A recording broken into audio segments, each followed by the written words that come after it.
नमस्कार, जोहार ही चलते हैं झारखंड की ताजा खबरों की ओर। लेकिन उससे पहले अगर आपने अभी तक इस चैनल को सब्सक्राइब नहीं किया तो कर लें, जिससे कि आपको झारखंड की ताजा खबर रोजाना मिलती रहे।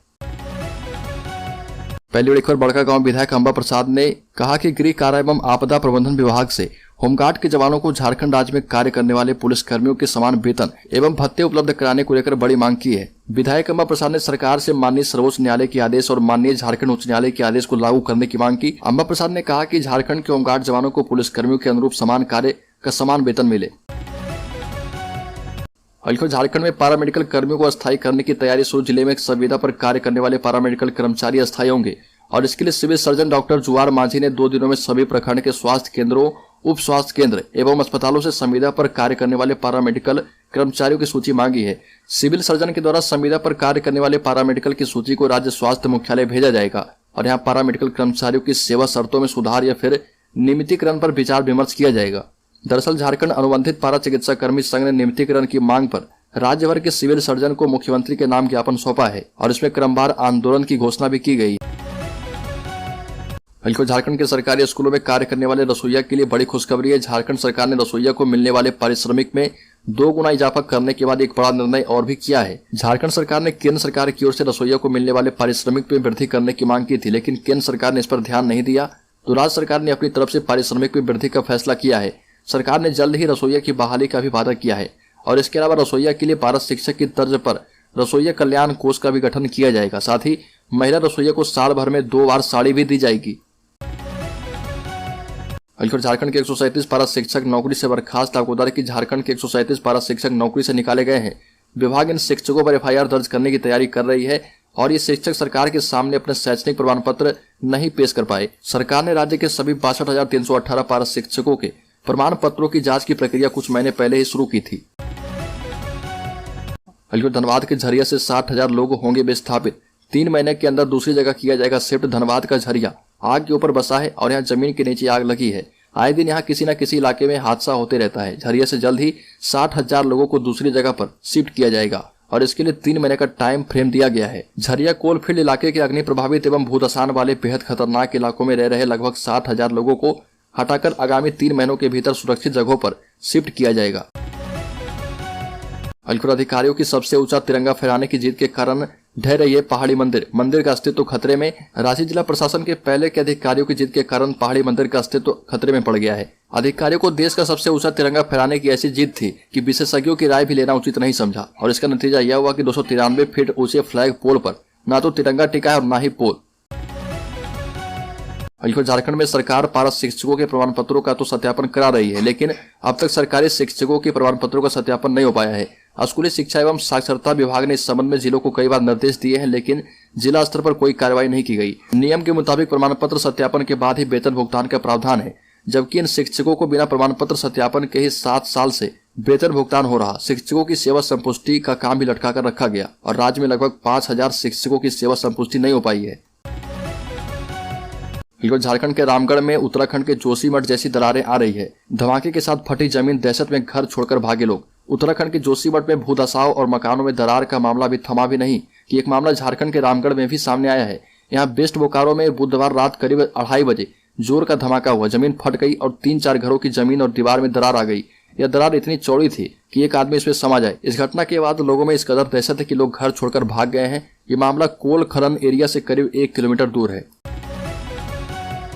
रांची के बुढ़मू थाने के चैनगढ़ा के पास स्थित लुकैयागढ़ जंगल में पुलिस और TPC उग्रवादियों के बीच मुठभेड़ हुई। करीब 35 मिनट तक चली इस मुठभेड़ में दोनों ओर से लगभग 60 राउंड गोलियां चली है।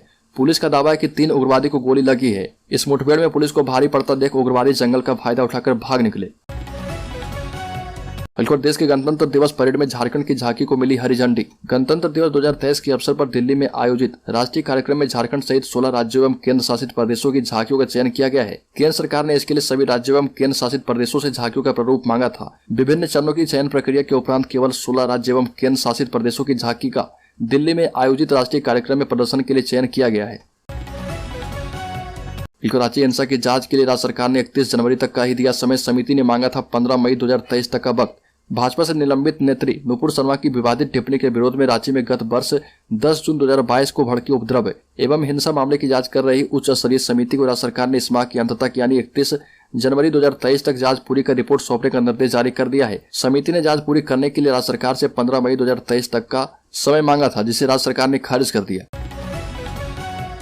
अलीगढ़ साहिबगंज में हुई 1000 करोड़ रुपए की अवैध खनन और मनी लॉन्ड्रिंग केस में रांची की विशेष पीएमएलए कोर्ट ने एसपी को बिरसा मुंडा जेल के सीसीटीवी फुटेज उपलब्ध कराने को कहा है। कोर्ट ने मामले में कड़ी टिप्पणी करते हुए कहा कि जेल अधीक्षक खनन घोटाला और मनी लॉन्ड्रिंग केस की जांच कर रहे ईडी को सहयोग नहीं कर रहे। साथ ही ये कहा कि जेल अधीक्षक कोर्ट के आदेश की भी अवहेलना कर रहे। दरअसल ईडी ने जेल में आरोपियों के द्वारा पार्टी करने एवं गवाहों को प्रभावित करने की कोशिश करने का आरोप लगाते हुए संबंधित सीसीटीवी फुटेज मांगे थे, जो अभी तक उपलब्ध नहीं करवाए गए। जेल अधीक्षक के द्वारा इनकार किए जाने के बाद ईडी ने कोर्ट का रुख किया था। अलीगढ़ झारखंड कांग्रेस ने दिया भरोसा, कहा कि 1 माह के अंदर बनेगी नियोजन नीति। कांग्रेस कार्य समिति की बैठक में आगामी विधानसभा चुनाव, संगठन की अंतरकला, पार्टी को मजबूती प्रदान करने समेत अन्य मुद्दों पर चर्चा की गई। कांग्रेस के प्रदेश प्रभारी ने कहा कि तकनीकी कारणों से राज्य सरकार की नियोजन नीति रद्द हो गई, लेकिन इससे युवाओं को घबराने की आवश्यकता नहीं है। अगले 1 महीने में राज्य सरकार नई नियोजन नीति लेकर आएगी। वही राज्य सरकार के द्वारा सरना धर्म कोड का प्रस्ताव विधानसभा से पारित करा केंद्र सरकार को भेजने के बाद भी इसे लागू करने की पहल नहीं की जा रही है। जल्द ही झारखंड कांग्रेस का प्रतिनिधिमंडल राष्ट्रपति से मुलाकात कर सरना कोड लागू करने की अपील करेगा। राज्य की प्रस्तावित नियोजन नीति में क्षेत्रीय भाषा की बाध्यता को समाप्त करने के सरकार के बयान का पारा शिक्षक गैर पारा जेटेड सफल अभ्यर्थी संघ ने विरोध किया है और संघ के प्रदेश अध्यक्ष कुणाल दास ने कहा कि झारखंड की क्षेत्रीय भाषाओं को नियोजन नीति से बाहर करना मूल झारखंडी भावना पर सीधा हमला है। देश के हर राज्य में अपनी क्षेत्रीय भाषा की विशिष्ट महत्ता है और यह झारखंड का दुर्भाग्य है कि षड्यंत्र के तहत यह नीति निर्धारण का जिम्मा बाहरी अफसरों पर है। ये भी कहा कि यही वजह है कि झारखंड में रहकर भी अफसर इस तरह के बयान देने की हिमाकत करते हैं। मूल झारखंडी भावना का ध्वजवाहक माने जाने वाली हेमंत सरकार को चाहिए कि ऐसे अफसरों पर लगाम लगाए।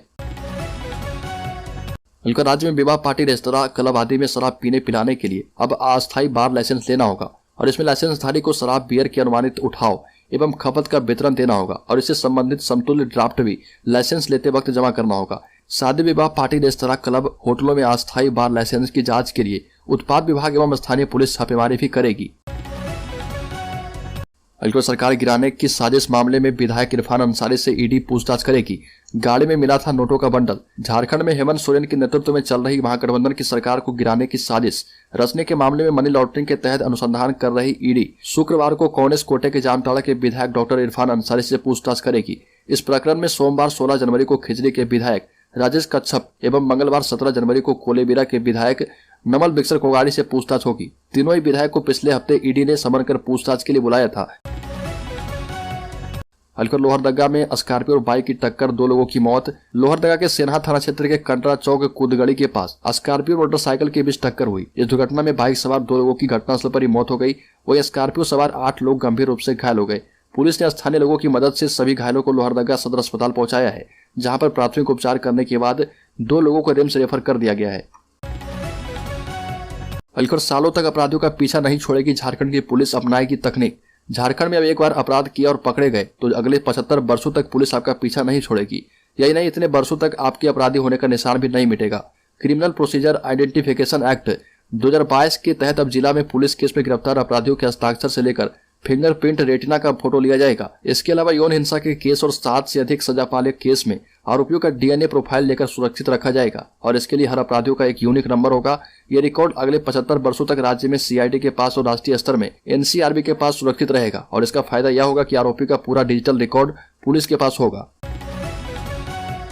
अलीगढ़ बीएसएल के एग्जीक्यूटिव डायरेक्टर और सीजीएम के खिलाफ केस दर्ज। बोकारो इस्पात संयंत्र के एग्जीक्यूटिव डायरेक्टर और चीफ जनरल मैनेजर के खिलाफ बोकारो सिविल कोर्ट में केस दर्ज किया गया है। कारखाना निरीक्षक ने श्रमिक की मौत मामले में केस दर्ज करवाया है। आपको बता दें कि 2 माह पहले कोक ओवन में ठेका श्रमिक की मौत हो गई थी और इस मामले में बोकारो इस्पात संयंत्र के एग्जीक्यूटिव डायरेक्टर और चीफ जनरल मैनेजर के खिलाफ बोकारो सिविल कोर्ट में केस दर्ज किया गया है। बीएसएल प्रबंधन ने ठेका श्रमिक की मौत का कारण हार्ट अटैक बताकर परिजनों को नियोजन नहीं दिया था, लेकिन जांच के दौरान कारखाना निरीक्षक ने पाया कि श्रमिक की मौत सामान्य नहीं थी। बताया जा रहा है कि बोकारो इस्पात संयंत्र के कोक ओवन बैटरी संख्या 2 में 15 अक्टूबर को ठेका मजदूर नंद कुमार की मौत दुर्घटना में हो गई थी। अलीगढ़ झारखंड अधिवेद परिषद ने विद्यार्थियों के लिए 2 महत्वपूर्ण घोषणा की। 8वीं की बोर्ड परीक्षा के लिए 16 जनवरी तक भरा जाएगा फॉर्म। झारखंड अधिवेद परिषद जैक की ओर से 8वीं की बोर्ड परीक्षा के लिए परीक्षा फॉर्म भरने की तिथि घोषित कर दी गई है। फॉर्म जैक की वेबसाइट www.jackjharkhand.government.in जैक के माध्यम से ऑनलाइन भरा जाएगा। जिला शिक्षा अधिकारी के द्वारा अनुमोदित विद्यालय के विद्यार्थी इस परीक्षा में शामिल होने योग्य माने जाएंगे। स्कूल पहले से उपलब्ध कराए गए यूजर आईडी पासवर्ड का उपयोग कर ऑनलाइन परीक्षा फॉर्म भर पाएंगे और फॉर्म भरने की तिथि 16 जनवरी से 16 फरवरी निर्धारित की गई है। अलीगढ़ धनबाद के रेल थाना से रिटायर्ड जमादार लालेश्वर सिंह के DGMS कॉलोनी स्थित आवास पर एसीबी ने सर्च अभियान चलाकर 15 करोड़ की संपत्ति का खुलासा किया है।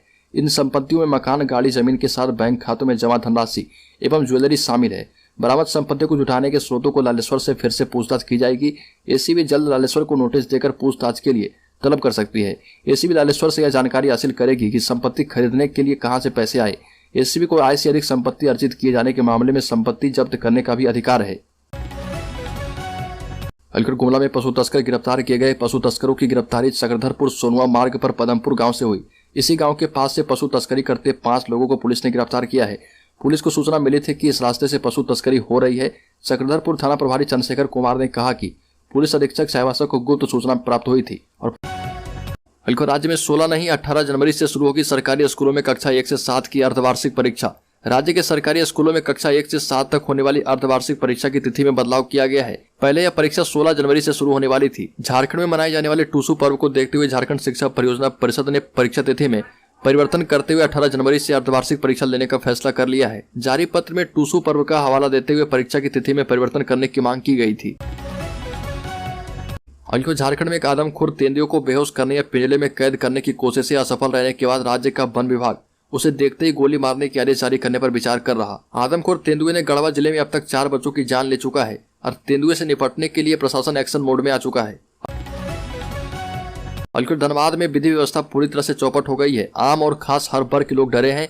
अपराधियों पर सरकार लगाम लगाने में पूरी तरह से फेल है, यह कहना है भाजपा विधायक दल के नेता बाबूलाल मरांडी का। बाबूलाल मरांडी ने कहा कि धनबाद में विधि व्यवस्था पूरी तरह से लचर हो गई है और आए दिन यहाँ पर गोलीबारी, बम बारूद की खबर देखने को मिलती है। यहाँ की पुलिस मुखदर्शक बन गई है। धनबाद अपराधियों की नगरी बन चुकी है। Aligarh Jharkhand state bar council के द्वारा अदालती कार्यवाही में शामिल होने वाले वकीलों के संबंध में जारी किए गए नोटिस पर हाईकोर्ट ने स्टे लगा दिया है। झारखंड हाईकोर्ट में वरीय अधिवक्ता अनिल कुमार सिन्हा की अवमाननावाद याचिका पर सुनवाई हुई। सुनवाई के दौरान अदालत ने रजिस्ट्रार जनरल को केस रजिस्टर करने के साथ एक्टिंग चीफ जस्टिस की कोर्ट में इस मामले को सूचीबद्ध करने का आदेश दिया है।